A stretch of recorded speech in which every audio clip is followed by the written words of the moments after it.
House of the dragon का latest episode drop हो चुका है और पहले 2 एपिसोड इतने बैंगर होने के बावजूद भी तीसरा एपिसोड किसी तरह से भी एवरेज तो बिल्कुल भी नहीं था और लास्ट में डेरन टारगेरियन वाला ट्विस्ट ने तो जैसे समा ही बांध दिया। तो दोस्तों आप देख रहे हैं आई एक्सप्लेन चैनल और आज मैं बात करने वाला हूँ हाउस ऑफ द ड्रैगन के लेटेस्ट एपिसोड के बारे में। तो चलिए शुरू करते हैं।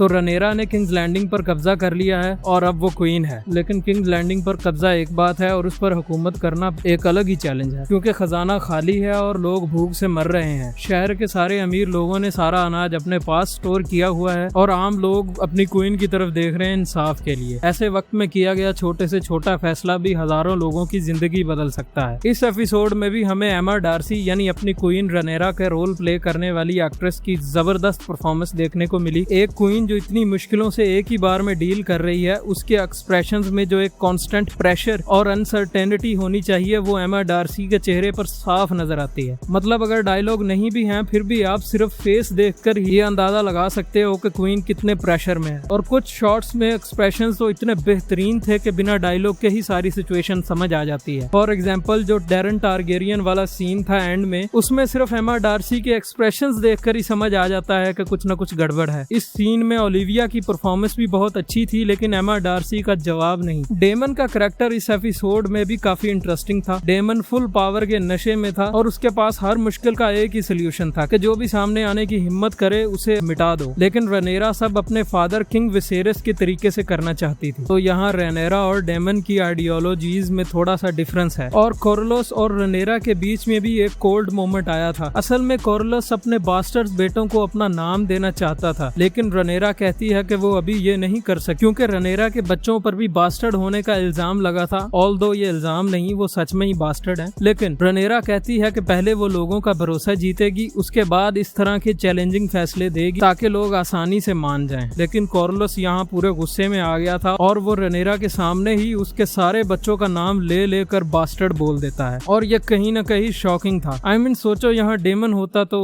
आप जानते ही हो कि क्या होता। अब देखना ये है कि कोरलोस रनेरा के खिलाफ होता है या नहीं। अब बात करते हैं एपिसोड के सबसे शॉकिंग ट्विस्ट की। भाई देखो, डेरन टारगेरियन वाला ट्विस्ट सच में बहुत शॉकिंग था, क्योंकि मैंने बुक नहीं पढ़ी और जिन लोगों ने बुक पढ़ रखी है शायद वो पहले से ही जानते थे कि ये असली डेरन नहीं है। अब यहाँ से चीजें और भी एक्सेलरेट हो गई हैं और हमें बड़ी ड्रैगन बैटल देखने को मिलेगी। लेकिन मेरा नहीं ख्याल कि ये एकदम से ही बैटल एट गॉड्स आई दिखा देंगे। शायद वो सीजन के फिनाले के लिए बचा के रखा हुआ है, लेकिन सीजन 2 की तरह यहाँ ऐसा भी हो सकता है कि हमें गर्म करके ठंडा ही छोड़ दें और ड्रैगन्स की बड़ी बैटल देखने के लिए हमें सीजन 4 का वेट करना पड़े। प्लीज भाई ऐसा मत करना। तो दोस्तों अगर आप कुछ बड़ा एक्सपेक्ट करके ये एपिसोड देखोगे तो आपको शायद ये एपिसोड थोड़ा स्लो लगे, लेकिन अगर आप पॉलिटिकल कॉन्फ्लिक्ट, कैरेक्टर डेवलपमेंट और स्मार्ट स्टोरी टेलिंग पसंद करते हैं तो ये एपिसोड डेफिनेटली आपको पसंद आएगा। तो दोस्तों ये थे मेरे thoughts house of the dragon के लेटेस्ट एपिसोड पर। उम्मीद करता हूँ आपको मेरी वीडियो पसंद आई होगी और मैं इस चैनल पर स्टोरी एक्सप्लेन वीडियोस भी बनाता हूँ, तो आप मेरी ये वाली प्लेलिस्ट भी चेक कर सकते हो। मैं मिलूंगा आपसे नेक्स्ट वीडियो में, तब तक के लिए अपना ख्याल रखिए। अल्लाह हाफिज।